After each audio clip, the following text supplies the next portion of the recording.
Hello again, and welcome.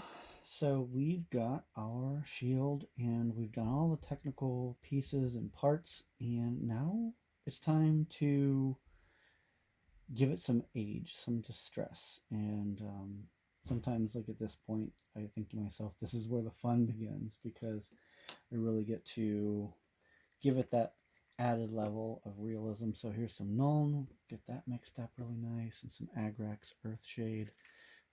Love both of these. Highly recommend them.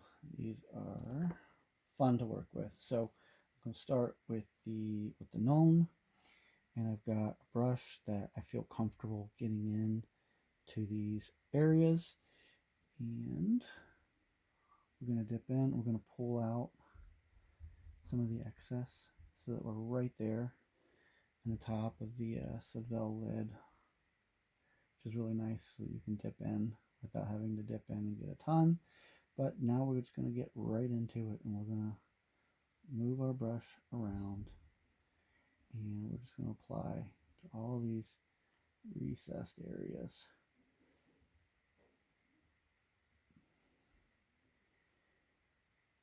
Now my technique may differ from others in that I'm not trying to throw down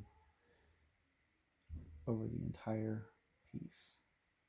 I'm just wanting to go around the edges here, and I'm trying to do this as quickly possible so that it doesn't completely dry up on me. And just gonna focus here and get it in there. There we go. Boom. And now what I'll do is I'll pull out the excess, and then I almost start to, yeah, well, it is. I'm fanning it,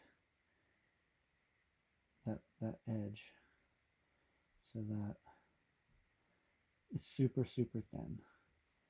And because if I would have left it, you would definitely see a line. But what I'm doing is creating darkness on the far edges. And if you accidentally pull off too much, that's fine. Just dip in, add, pull it out, and get going. So that way you're not staying too long in one spot. And I'm really happy with the edges. So now I'm going to work to the interior here. And what I'm going to essentially do is I'm going to just drop it into some of these really deep nooks. Again, I'm just going directly to that little shallow well that I have on top of the lid. Get in there in the eyes. And this, if you've ever worked with Nuln, you'll often hear this uh, particular paint come up in other types of figures, especially Warhammer. That's a really popular one, um, where Nuln Oil is used often. I love it.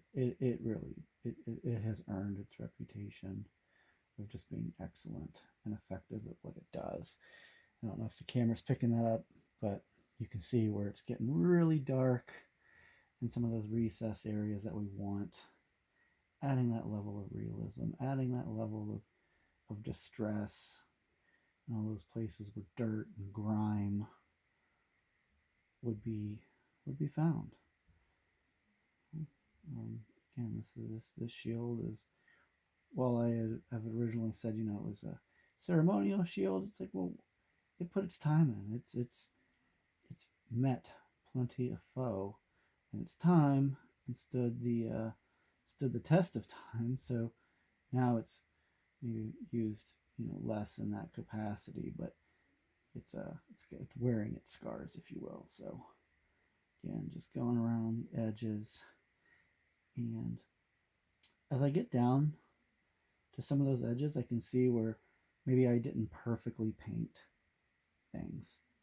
This Nuln Oil will blend that in for you and hide those mistakes, which is also really nice. you know, as an added layer of, hey, you don't have to be 100% perfect here.